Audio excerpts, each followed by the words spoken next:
This could be, here we are just a few minutes before the film is to be shown.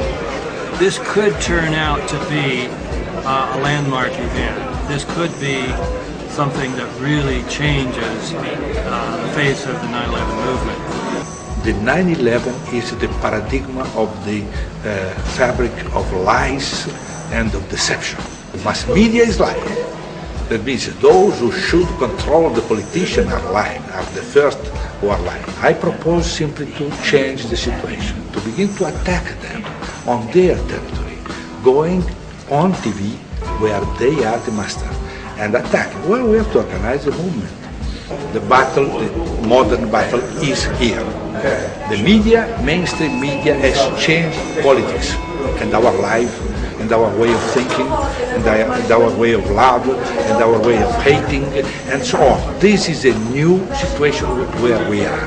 That means we will work for the truth on 9/11 and for our liberty, for our mass liberty.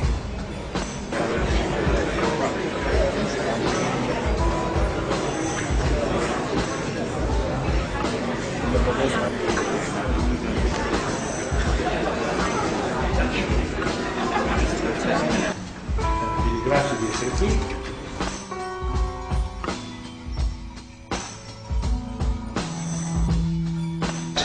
Former president of German Bundesbank said there were some put options to buy up some stocks of United Airlines and American Airlines.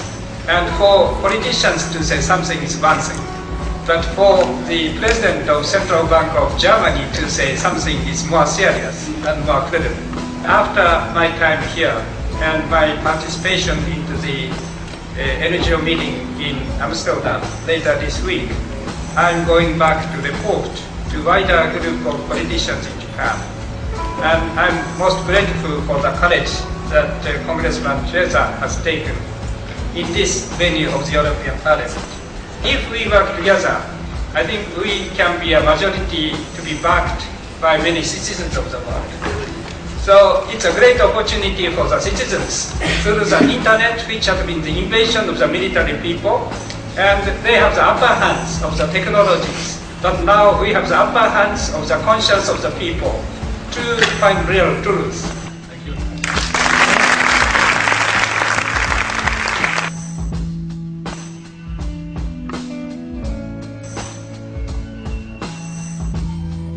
Now, the best known contradiction probably is the Mineta-Cheney story. The Secretary of Transportation, Norman Mineta, reported to the 9/11 Commission that when he went under the White House to the underground bunker, he got there at 9:20 and Vice President Cheney was already there.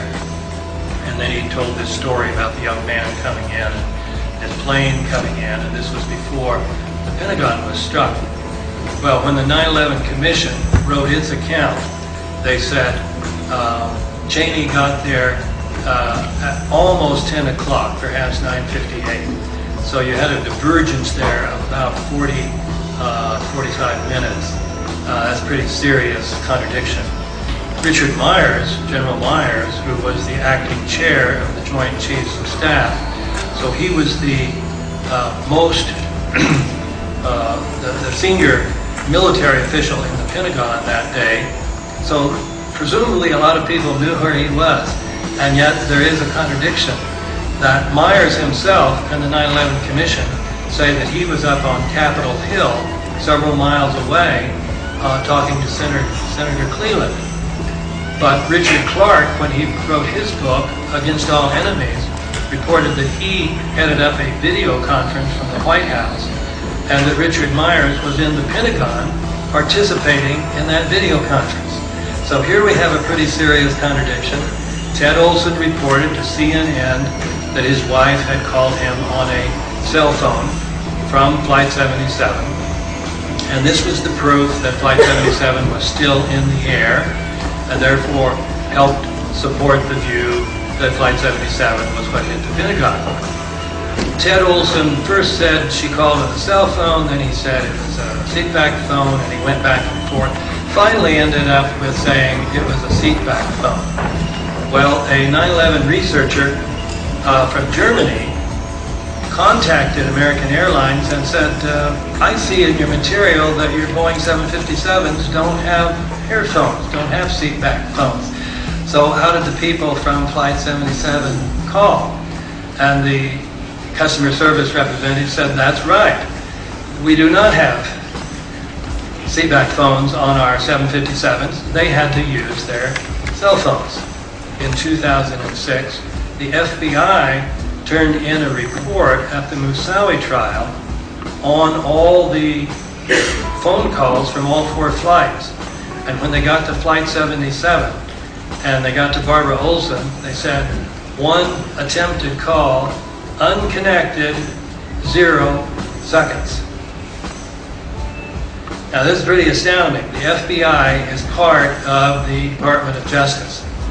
And yet the FBI said that the former Solicitor General of the Department of Justice, Ted Olson, that his story about Barbara Olson is not true.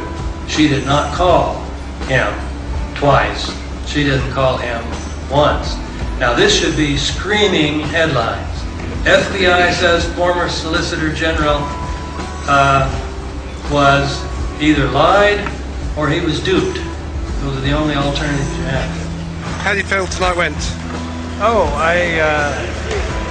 once we got going, it was quite good. The film was very good, and the discussion. Obviously, the audience was very passionate. Stayed till 11 o'clock, and would have stayed longer if the translators could have stayed longer.